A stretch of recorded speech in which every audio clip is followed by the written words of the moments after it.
Assalamualaikum warahmatullahi wabarakatuh. Alhamdulillahirabbil alamin wa bihi nasta'inu 'ala umuri dunya waddin. Asyhadu an la ilaha illallah wa asyhadu anna Muhammadar Rasulullah. Allahumma shalli 'ala sayyidina Muhammad wa 'ala alihi sayyidina Muhammad. Bersyukur kita kepada Allah Subhanahu wa taala. Alhamdulillah bertemu kembali anak-anak bisa menyaksikan video pembelajaran mana pada kali ini Bapak masuk di kelas 7 membahas materi di bab yang sama pada bab 3 yakni tentang tahrah. Mudah-mudahan apa yang Bapak sampaikan nanti yang Bapak pasaran pahami berkenan dengan Allah ilmu yang Bapak sampaikan nanti. Kalian sudah menyimak pada video sebelumnya bahwa yang namanya tahrah itu adalah bersuci, artinya mensucikan diri baik dari hadas kecil maupun hadas besar dan bersuci dari najis. Pada pertemuan kali ini Bapak akan sampaikan yang berkenaan dengan cara bersuci dari hadas besar. Sebelumnya Bapak ingatkan kembali kepada kalian, ya, ada beberapa sebab-sebab yang menyebabkan seseorang melakukan mandi wajib atau mandi junub, yaitu seperti haid, nifas, wiladah. Nah, 3 ini khusus terjadi pada wanita. Kemudian mimpi basah terjadi pada laki-laki.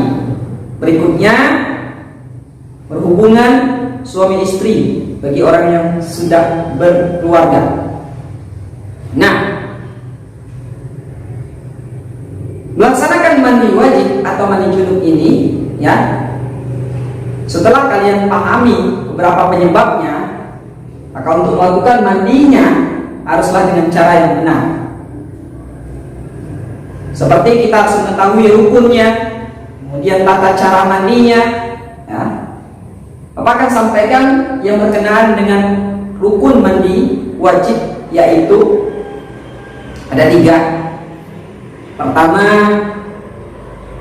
niat, ya. Di dalam mandi junub ini ada niatnya. Kemudian yang kedua, menyirami air, ya, atau meratakan air ke seluruh tubuh.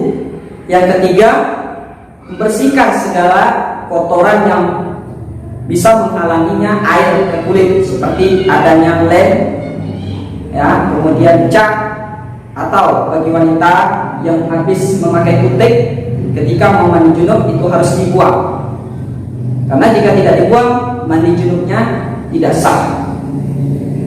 Baik, berkenaan dengan niat, coba kalian perhatikan niat mandi junub, yaitu nawaitu ghusla raf'il hadasil akbar fardhan lillahi ta'ala. Ingat niatnya, nawaitu ghusla raf'il hadasil akbar fardhan lillahi ta'ala. Sengaja niat mandi wajib untuk mengangkat hadas besar karena Allah Ta'ala. Nah, bagi kalian yang sekarang sedang mengalami masa puber, ada istilah namanya haid, maka selesai dari haid segeralah mandi junub, karena itu salah satu penyebab seseorang melakukan mandi junub. Nah, berkenaan dengan mandi junub juga memiliki beberapa hal yang disunahkan. Pertama, ingat, ketika kalian mandi usahakan menghadap ke arah kiblat. Ini disunahkan. Yang kedua, membaca bismillah atau basmalah ya. Sebelum kita niat mandi junubnya, usahakan membaca bismillah terlebih dahulu. Kemudian berwudu. Berwudunya sama seperti ketika kita mau melakukan sholat, berwudu dengan sempurna. Pada pembahasan berikutnya akan kita jelaskan berkenaan dengan wudu tersebut. Kemudian ketika mandi, ya, kita harus mendahulukan anggota yang kanan, kemudian baru yang kiri. Berikutnya, yaitu menggosok bagian tubuh yang supaya air itu merata mengalir, seperti bagian-bagian yang tersembunyi bawah ketiak, ya, di bagian kuping, bagian pusar, ya, itu juga harus kita gosok supaya airnya bisa merata. Nah, akan Bapak jelaskan tata caranya. Sebelum mandi junub, ya, kalian harus melakukan sebelum memasang niat, maka mencuci tangan terlebih dahulu, ya, mencuci kedua telapak tangan sampai 3 kali. Kemudian dilanjutkan dengan membasuh kemaluan. Nah, apa yang dilakukan? Karena sisa dari sesuatu yang dikeluarkan daripada kemaluan itu akan meninggalkan bekas, maka harus dibersihkan saat mau mandi junub. Nah, setelah itu bersih, maka kalian lakukan bersuci selanjutnya dengan cara berwudu atau bersuci dari hadas kecil. Nah, masuk kepada bagian inti, baru memasang niat disertakan dengan menuangkan air di bagian kepala terlebih dahulu sebanyak 3 kali sambil menyela-nyela bagian rambut, karena bagian wanita rambutnya panjang, itu juga harus diuraikan, ya, sambil disela dengan jari rambutnya supaya airnya merata. Selanjutnya mengalirkan air, ya, baru masuk ke bagian badan sebelah kanan sebanyak 3 kali, ya, jangan sampai meninggalkan bagian bawah ketiaknya supaya air itu sampai ke bagian tersebut. Nah, sebanyak 3 kali dituangkan sebagian badan sebelah kanan. Dan berikutnya dilanjutkan bagian sebelah kiri juga sama, ya, diangkat bagian tangan, bagian sela, bagian bawah ketiaknya, ya, sampai ke pusat, sampai ke ujung kaki. Nah, begitulah cara-cara kita melakukan mandi junub. Jangan sampai air yang kita tuangkan itu tidak merata, karena kalau sempat tidak merata atau adanya terhalang sesuatu ke tubuh kita dari mengalirnya air ketika mandi junub, mandi wajibnya tidak sah. Baiklah anak, demikian untuk pembahasan dari mandi wajib. Baiklah anak sekalian, Bapak akan lanjut yang berkenaan dengan cara menghilangkan hadas kecil. Yang perlu kalian pahami, ya, sebelum kita membersihkan hadas kecil, terlebih dahulu kalian harus tahu tentang istinja. Karena sebelum seseorang berwudu, maka lakukan terlebih dahulu yang namanya istinja. Istinja itu artinya, misalnya ketika kita selesai dari membersihkan air kencing, maka air kencing yang kita bersihkan itu disertai dengan niat, ya, pada bagian terakhirnya. Niat ketika kalian beristinja, ya, seperti habis buang air kecil, yaitu nawaitu istinja'i minal bauli wa qalillahi ta'ala. Nah, itu ketika kencing. Ketika kalian selesai dari BAB, maka niat istinjanya nawaitu istinja'i minal bauli wa ghaiti fardhanillahi ta'ala. Ada kata tambahan dari wa ghaitinya. Nah, itu niat ketika kalian melakukan istinja. Ada bilasan terakhir ketika kita selesai dari membersihkan hadas kecil tadi. Nah, dengan demikian berlakulah yang namanya selesai dari itu baru kita boleh berwudu. Nah, dalam hal berwudu ya, yang akan Bapak jelaskan, yang namanya wudu itu artinya perbuatan yang dimulai dari niat disertai dengan membasuh muka, kemudian dilanjutkan dengan membersihkan dua tangan. Setelah itu mengusap bagian kepala ya, mau sebagian ataupun keseluruhan.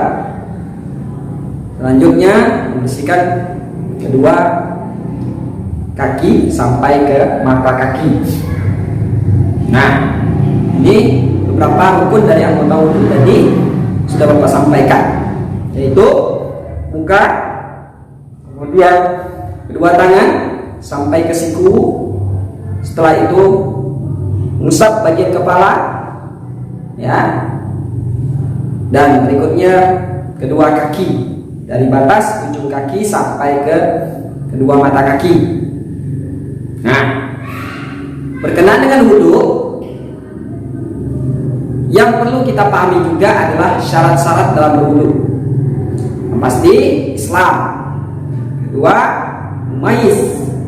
Yang namanya mumayyiz ini adalah seorang yang sudah bisa membedakan mana yang baik, mana yang buruk. Dan jika orang ingin berwudu melaksanakan sholat, sudah pasti dia tidak memiliki hadas besar, dan juga memakai air mutlak. Kemarin sudah Bapak sampaikan, yang namanya air mutlak adalah air yang suci lagi mensucikan. Begitu juga untuk mandi junub juga harus menggunakan air mutlak.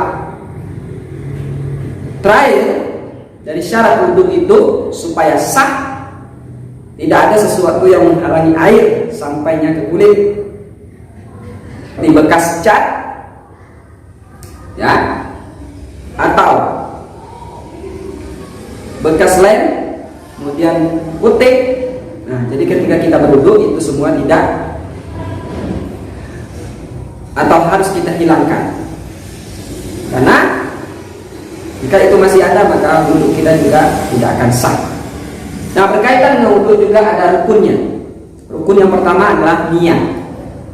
Bapak sampaikan yang namanya niat wudu, Bapak rasa kalian sudah tahu, yaitu nawaitu wudu'a liraf'il hadasil fardhalillahi ta'ala. Ya, setelah kita memasang niat, maka mulai kita membersihkan wajah, bagian muka, tangan ya. Yang Bapak ingin jelaskannya, namanya bagian muka itu adalah batas dari tumbuhnya rambut, kemudian dilanjutkan dengan bagian dari kedua telinga ini, batasnya pasak telinga sampai ke bawah dagu. Itu untuk bagian muka yang perlu kita bersihkan anggota wudhunya, yang sampai tidak rata. Dan selanjutnya bagian dari tangan. Dan ini yang kita mulai adalah dari ujung jari ya sampai ke siku. Jangan dibalikkan dari siku sampai ke ujung jari. Itu cara yang kurang tepat ya. Dan dalam ayat Al-Quran yang menyatakan dari ujung jari sampai ke siku. Selanjutnya kaki. Menyiram kaki, jangan sampai ketika kalian siram itu ya juga salah dari mata kaki sampai ke ujung kaki.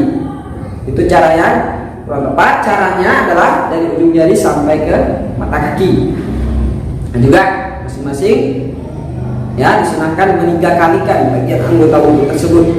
Yang terakhir adalah tertib.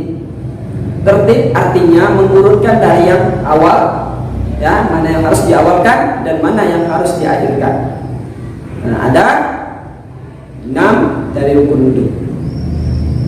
Berkenaan dengan sunnah-sunnah wudhu juga harus kalian pahami. Sebelum kita berwudhu, terlebih dahulu membersihkan tangan sampai ke pergelangan tangan banyak 3 kali, kemudian berkumur-kumur.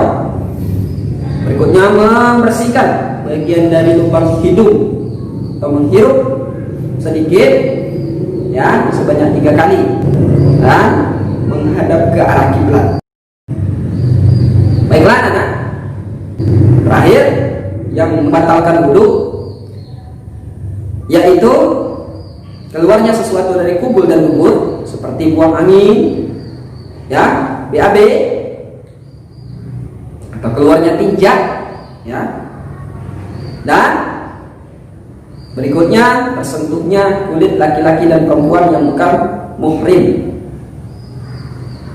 Selanjutnya tertidur juga sesuatu yang bisa membatalkan wudu. Nah, itulah beberapa hal yang bisa disampaikan. Akhir kata Bapak tutup dengan Wassalamualaikum warahmatullahi wabarakatuh.